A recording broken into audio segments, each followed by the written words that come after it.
This is a Power 98.7 podcast. Now we're talking. Subscribe to Power 98.7 podcasts in iTunes or wherever you get your podcasts. There's more on power987.co.za. Our time is 7 minutes after 2 o'clock. Welcome to the third and final hour of the Power Zone on Power 98.7. Hoping that you're well wherever you are this morning, listening to us from the south to the east to the west and everywhere else in the globe. You're welcome into the last third final hour of the Power Zone for this week. And we go into this one with a journalist from Mozambique, Jose Paulo Mashikani, who's joining us this morning to give us a sense of developments coming out of Moz. We hear that the government has made somewhat of iterations here to the travel requirements. So they've tweaked them for visa-exempt visitors to the country. So this morning we're going to be looking at how you're affected if you're planning to travel or heading to Mozambique anytime soon from certain of these visa-exempt countries, how then this new requirement does affect you and your travel and your movements and your plans around Moz. But also, it's a new requirement, right? This being the advance trip registration that kicks in effective immediately. So when you hear effective immediately, it means that something must have been happening here, that they would like to close the gap. So this morning we'll take a moment to go to Moz and get a sense of how then these new requirements are playing themselves out, the implications, but also how we find ourselves here. You find us on 0861 987 000, and thereby X we go by at Power FM 987 at Katlego Legodi _ and we're railing behind the hashtag Power Zone this morning. Jose, good morning, bonjour, welcome to the show. Good morning, thank you. Really appreciate you coming through, Jose. Let's get a sense of these new developments. I see that the country is on the move. They've spoken about how you would want to really see, the travel requirements in any way just tightened so that you really do away with some of these opportunistic elements that have been coming through from visa-exempt visitors to the country. Tell us about these developments, the advanced trip registration. Yes, this new norm is not new. The authorities say that when they set up the economic acceleration package in August 2022 to attract more investment, they have selected 29 countries to be visa-free. And then they have suspended this temporarily the pre-registration at that time. It was a temporary move, and now they've reintroduced this measure because when they have suspended it, the aim was to better harmonize the migration system, affecting these new 29 countries, which has been benefiting from whom citizens have been benefiting from this visa-free system, excluding, of course, countries like from SADC region, because these countries have free movement of people and goods under the SADC treaty. So they said that this is a mere formality. This pre-registration norm. It's just a mere formality because no citizen from this country can be impeded from entering the country. So the rationale, the aim that was envisaged at the time is still there. Citizens from these 29 countries can enter after pre-registering 44 hours before coming into Mozambique, because the country need investment from this country. They stress this point. It's just a mere formality. because Mozambique needs the investment of these 29 countries. Countries like South Africa, Swaziland, Lesotho, Angola, which are regional countries from SADC, they have this regime of free trade and movement of goods and people under the SADC protocol and treaties. And I see the times being very important. We see them stressing the 48 hours. And when you look at the technology here, this Electronic Travel Authorisation, the system, has it always been there?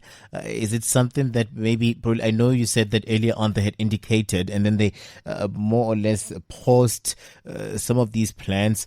But when you look at how then, they envisioned the issues or relations with other countries, the Electronic Travel Authorization system, is it something that has always been there in their plans, in their pipelines, or they've introduced it looking at how then for now the opportunities present themselves? So far, the assessment is that the things are working good. No one have been impeded from entering the country.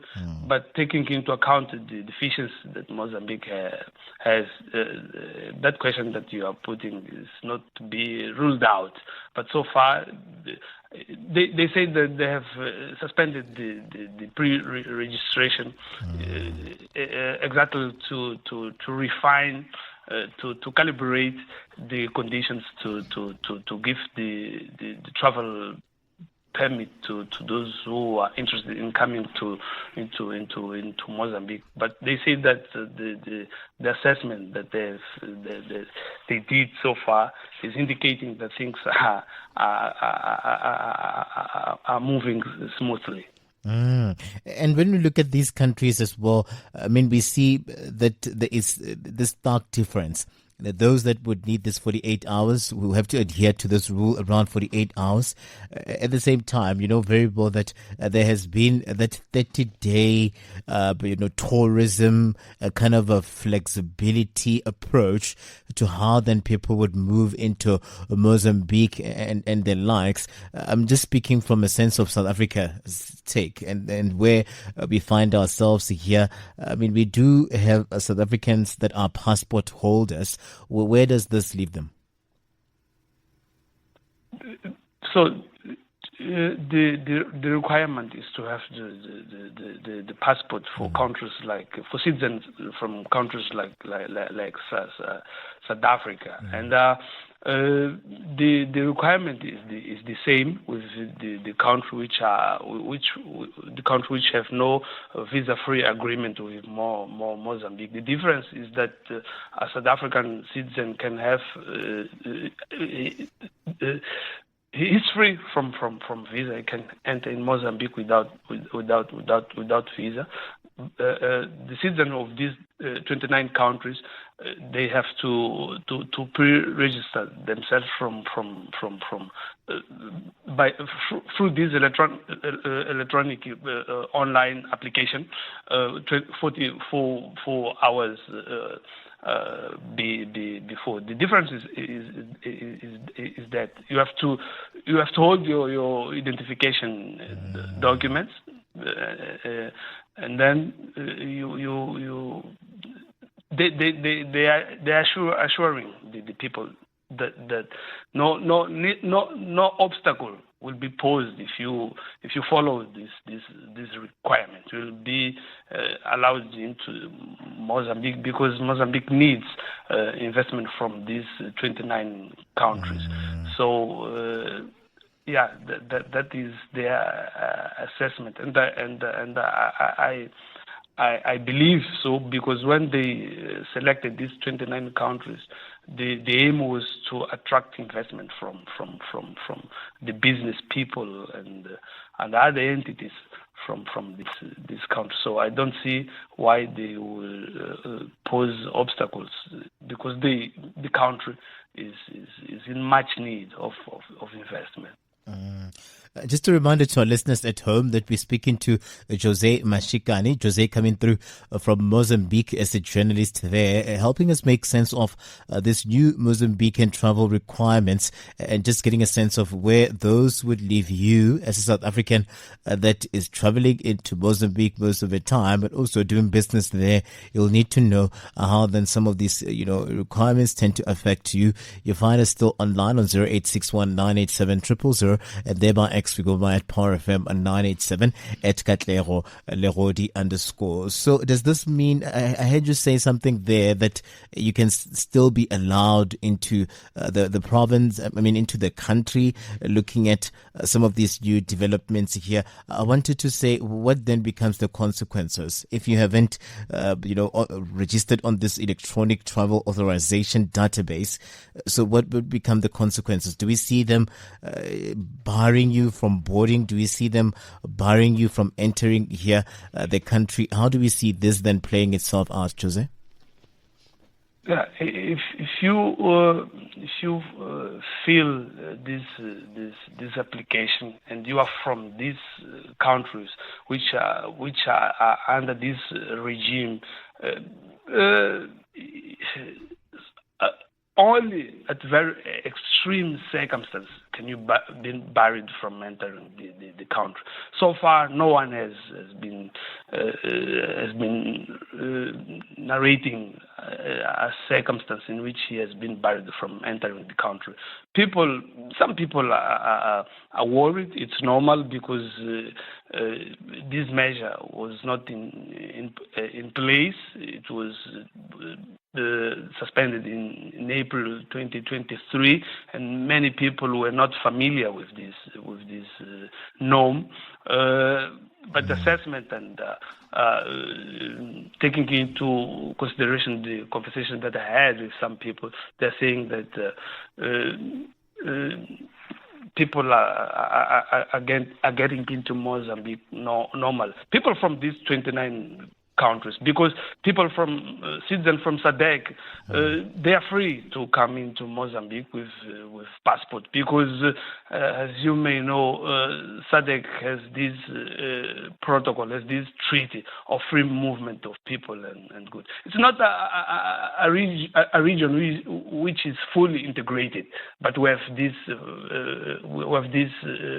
free movement of people and goods between us.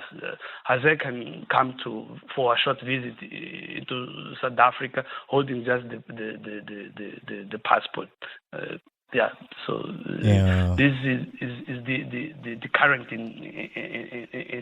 environment. I don't see a Portuguese citizen, a United States citizen, a Ghanaian citizen, which is one from these 29 countries being blocked from entering Mozambique if he has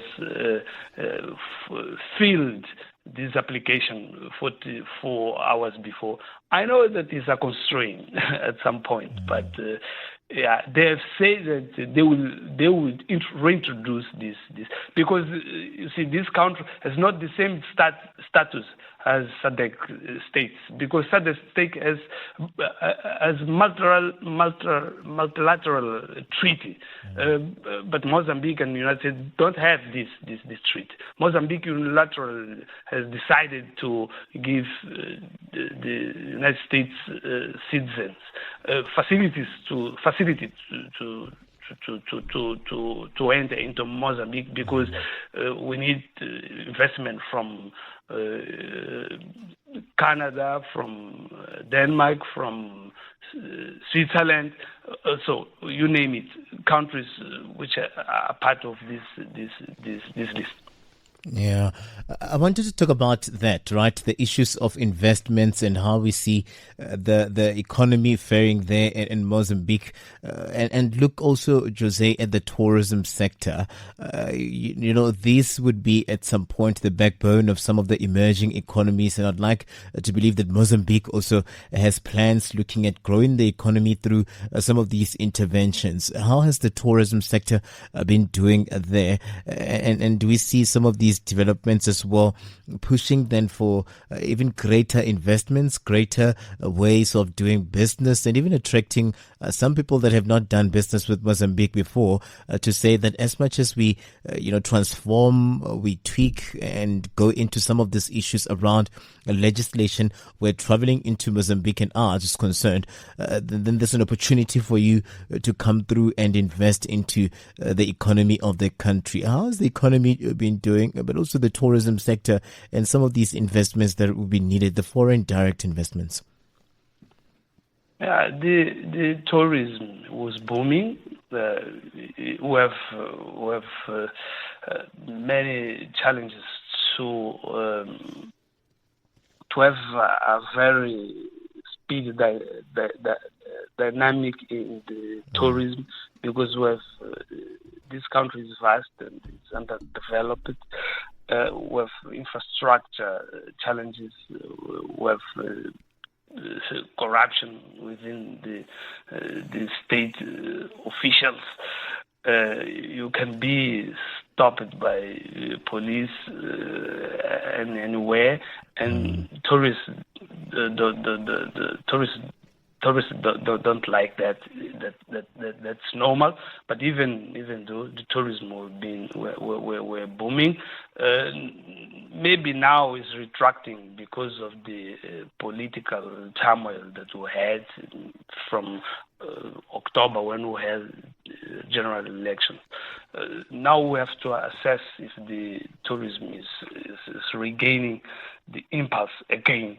But the tourism was booming. The foreign direct investment influx was good. Unfortunately, the country has become more dependent on extractive industry in gas sector, but we have other economic domains, economic sectors which were attracting a lot of investment. Much more need to be done to make the country investment friendly, because we started from the scratch, so it will not be easy. But things, the last outlook after the political turmoil are very optimistic, and we will have to see if the country will recover from this nightmare caused by the political turmoil, by political tensions. These things are trying to settle down. We will see. But we had a lot of in the past. We had a lot of tourists from South Africa.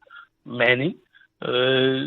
We will see if they will come again, because a lot of things, negative things, have happened,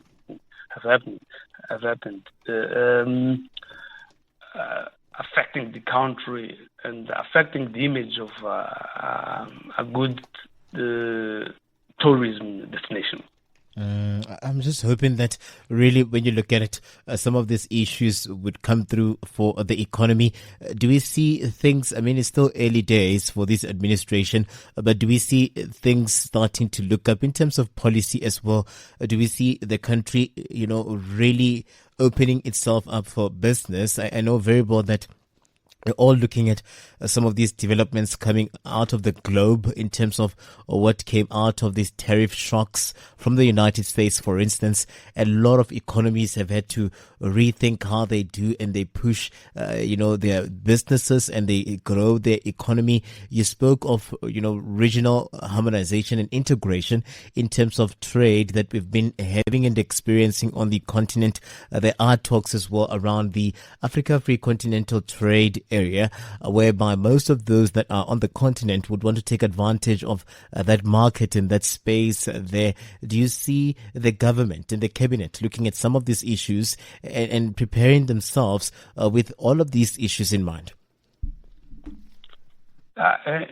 In terms of rhetoric, we have a lot of rhetoric from the new administration. They have just a few days ago completed 100 days in duty. It's early but the new president, the new president has been focusing on reforming the regulatory framework to attract more investment, because we have laws that have been criticized by the foreign businesses. And Daniel Chapo, the current president of the Republic, have been focusing on this, and have been focusing on mobilizing the businesses and the country to look for alternatives in terms of markets, in terms of other economic fields, because the country was at risk of getting more dependent on oil and gas sector due to the immense reserve deposits of gas that have been discovered in the northern part of the country. And I have been emphasizing the need to diversify the economy. In terms of practicalities, the state is working on reforming the regulatory framework, as I said, and he has been very vocal about fighting against corruption, because many internal and international reports have been naming Mozambique as one of the most corrupt country in Africa and in the world. With this kind of picture, it's not easy to attract investment, even though the country has been managing to bring a lot of investment into the businesses in various fields of the economy. But as I said before, we have a lot of challenges to overcome, because poverty is massive in the country. We are still very backward in many issues. We have to come out from all this nightmare. I have to let you go, Jose. We're out of time. But before we let you go, what is their thinking then around the United States? Did we see them now sending the delegation? I think the last time we spoke, you were talking about some of the efforts that are underway. Do you see all of these issues playing themselves out with them having the United States, the global developments in mind? How do we see all of these issues playing themselves out where Moses is concerned? Publicly, we are not seeing any move, but the president has said before that they will try to approach the United States government to explore ways of softening this regime of tariffs, because the economy would be, United States is not a big trade partner of Mozambique. South Africa is a major trade partner of Mozambique. China,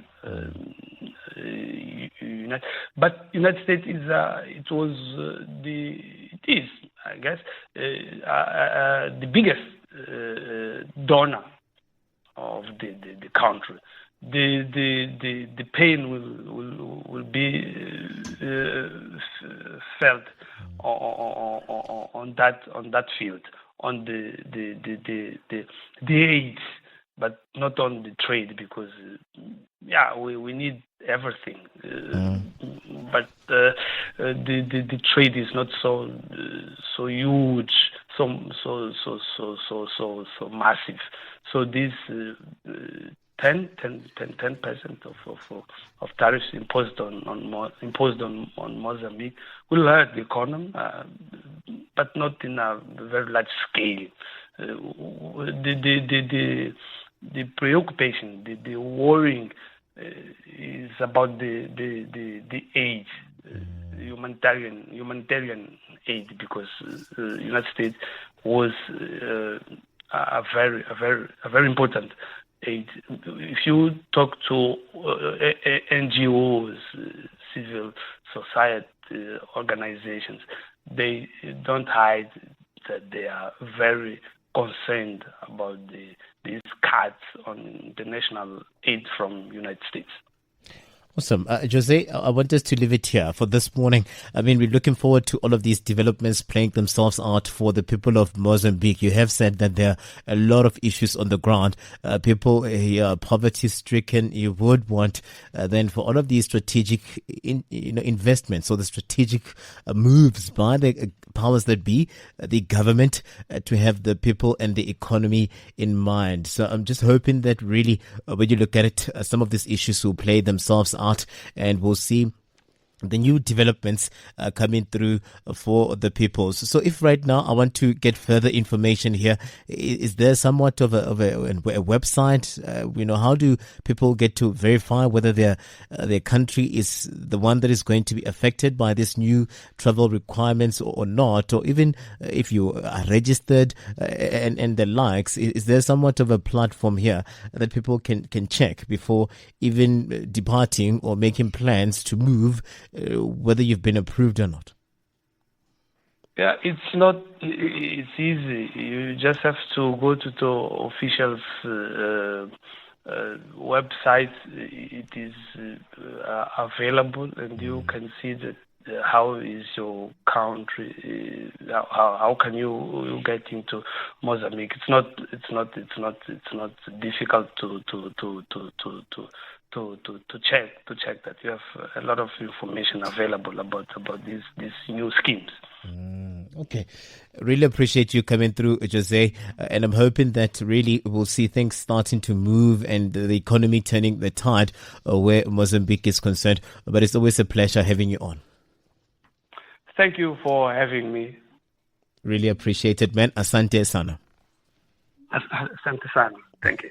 That's how we say goodbye to Jose there. We're going to be inviting Puti Doris Siboni in a moment.